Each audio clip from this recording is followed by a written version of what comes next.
अस्सलाम वालेकुम viewers. Next जो है ना, इससे पहले हमने जो है वो प्राइस इलास्टिसिटी ऑफ डिमांड और इसकी फ़र्दर जो डिटर्मिनेंट्स थे उनके बारे में पढ़ा था। आज जो है हम फार्मूला मेथड जो हैं प्राइस इलास्टिसिटी ऑफ डिमांड के दो फार्मूला मेथड हैं उनके बारे में पढ़ेंगे। ठीक है, तो प्राइस इलास्टिसिटी ऑफ डिमांड के ना दो फार्मूला मेथड होते हैं। एक मेथड जो होता है वो उसको प्रेजेंट किया अल्फ्रेड मार्शल ने, तो वो हमारे पास पॉइंट इलास्टिसिटी मेथड है। ठीक है, और दूसरा मेथड हमारे पास आर्क इलास्टिसिटी ऑफ मेथड है जो कि RGD एलन ने प्रेजेंट किया था। ठीक है, तो ये इनका शॉर्ट इंट्रोडक्शन है जिसमें है कि नॉट प्रोमिनेंट और too small change like point change, हमारे पास पॉइंट चेंज आता है। ठीक है, प्राइस में, और इसमें हमारे पास प्रोमिनेंट और बिग चेंज, यानी कि प्राइस में हमें बिग और प्रोमिनेंट चेंज है वो नज़र आता है। और इसका कुछ जनरल फार्मूले हैं। Elasticity of demand is equal to change in quantity demand by quantity and change in price by price. और इसको हम इस तरह से फाइनल फार्मूला हम इस तरह से बन जाता है इसका। और नेक्स्ट जो है ना, इसका डेरिवेटिव फॉर्म हम इसको इस तरीके से लिखेंगे। Elasticity of demand is equal to change in quantity due to the change in price. It is used to measure instant rate of change। जो instant rate of changes को measure करने के लिए ये वाला फार्मूला जो है वो इस्तेमाल होता है हमारे पास। उसके बाद मे बी डिमांड और may be supply can be used anything, ये किसी भी चीज़ के लिए इस्तेमाल हो सकता है, चाहे सप्लाई के लिए भी और डिमांड के लिए भी।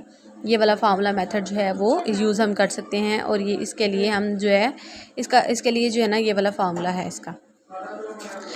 और इसके बारे में पहले हम पढ़ लेते हैं। आर्क इलास्टिसिटी हमारे पास क्या होती है। The formula of arc elasticity presented by RGD Allen, इसको RGD एलन ने प्रेजेंट किया था, जिसको हम डिफाइन यूँ करेंगे। When there is prominent change and major change in price and quantity demand of a commodity, कि जब आपके पास प्रोमिनेंट चेंज या कोई बड़ा चेंज आता है प्राइस के अंदर और आपकी क्वांटिटी डिमांड ऑफ किसी भी कमोडिटी की डिमांड के अंदर कोई प्राइस के चेंज होने की वजह से बड़ा चेंज आता है, उसको हम कहेंगे आर्क इलास्टिसिटी। और यहाँ पे इस तरह इसका ग्राफ कुछ इस तरीके से होगा कि प्राइस P नोट पहले हमारे पास ये थी, ये हमारे पास इनिशियल प्राइस है और ये हमारे पास इनिशियल क्वांटिटी है।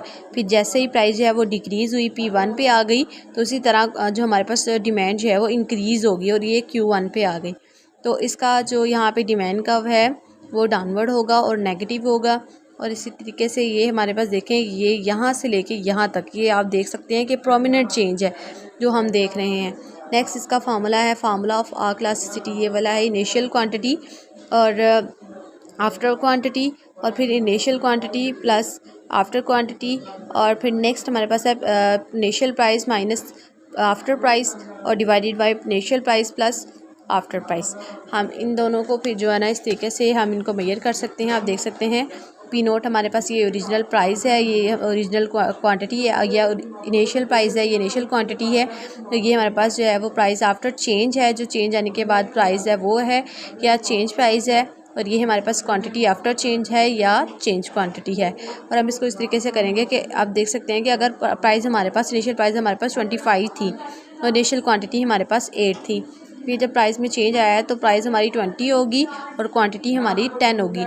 हम इसको इस फार्मूला मेथड में पुट करेंगे और फिर इस तरह हमारे पास जो आंसर आएगा वो हमारे पास आएगा -1। और हम इसकी इंटरप्रिटेशन इस तरीके से करेंगे। Negative sign show the relationship between quantity demand, कि जो ये नेगेटिव रिलेशन है, ये नेगेटिव साइन है कि दोनों के दरमियान में रिलेशनशिप को शो कर रहा है। So when we interpret the sign the value become absolute, तो जब हम वैल्यू को इंटरप्रेट करेंगे तो हम ये नेगेटिव साइन को इंक्लूड नहीं करेंगे, ये नेगेटिव साइन जो है हमारे पास एब्सोल्यूट साइन हो जाएगा। तो हम इसको इस तरीके से लिखेंगे इलास्टिसिटी इक्वल 1, तो हम इसको इलास्टिसिटी इक्वल 1 लेंगे। तो आप पीछे हमने जो डिटर्मिनेंट पढ़े थे उनमें हमने देखा था कि जो इलास्टिसिटी इक्वल 1 होगी वो किस चीज़ के लिए होगी, कि जब प्राइस और क्वांटिटी डिमांड में सेम चेंज आएगा तो तब हमारे पास इलास्टिसिटी जो है वो इक्वल 1 होगी। और नेक्स्ट हमारे पास जो इसका अगला मेथड है वो पॉइंट इलास्टिसिटी है। ठीक है, इसमें है the formula of point elasticity presented bye Alfred Marshall, इसको अल्फ्रेड मार्शल ने प्रेजेंट किया था। इसकी डेफिनेशन में हम यूँ लिख सकते हैं, it is used to measure the elasticity of demand when there are very minor change is in price and quantity demand for a good।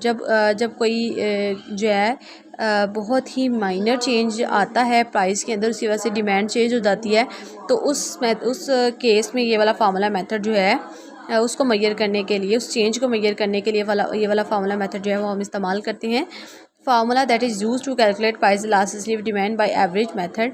ये हमारे पास एवरेज मेथड है का फार्मूला है, ये वाला फार्मूला भी लगा सकते हैं पॉइंट इलास्टिसिटी का। और जिसके अलावा हमारे पास एक ये वाला फार्मूला मेथड है, ये आप देख सकते हैं, ये वाला derivate formula. It is use to measure the instant rate of change. ये हमारे पास चेंज इन क्वांटिटी है डेल्टा क्यू, और ये हमारे पास delta P change in price है। हम इसकी एग्जांपल ले लेते हैं। जैसे प्राइस हमारे पास 2.00 थी, फिर बाद में हमारे पास 2.01 आ गई। इनिशियल क्वांटिटी हमारे पास 400 थी और आफ्टर क्वांटिटी हमारे पास 398 आ गई। ठीक है, और हमने ये चेंज इन प्राइस क्या होता है P2 माइनस P1, और इस तरह जो चेंज इन क्यू है वो हमारे पास क्या होता है Q2 माइनस Q1। इसी तरह हमने P2 में से P1 को माइनस किया था, हमारे पास 0.1 आ गया, और हमने जो है Q2 में से Q1 को माइनस किया था, हमारे पास -2 आ गया। हमारे पास चेंज इन प्राइस और चेंज इन क्वांटिटी दोनों आ गए। नेक्स्ट हमने इसको इस फार्मूला मेथड में पुट कर देना है। ये हमने चेंज इन प्राइस और चेंज इन क्वांटिटी को इधर पुट कर दिया, और प्राइस और क्वांटिटी जो थी हमारे पास, इनिशियल प्राइस और क्वांटिटी हमने वो वाली ले ली, और इन दोनों को इस तरह से कैलकुलेट किया तो हमारे पास इसका साइन भी जो है वो -1 आया। Value become absolute. यहाँ पे हम नेगेटिव साइन को ये इनके दरमियान में नेगेटिव रिलेशनशिप को शो कर रहा है, इसलिए ये वाला साइन जो हम इसको ये वाला साइन एब्सोल्यूट हो जाएगा। हम इसकी इंटरप्रिटेशन भी यही करेंगे। हमारे पास जो इलास्टिसिटी है वो यूनिटरी इलास्टिसिटी है, और इसका मतलब यह है कि हमारे पास प्राइस में और क्वांटिटी में सेम चेंज आ रहा है। ठीक है, थैंक यू। नेक्स्ट हम जो है वो कॉम्प्लीमेंट्री गुड्स, क्रॉस इलास्टिसिटी और इनकम इलास्टिसिटी, इनके बारे में पढ़ेंगे। Thank you.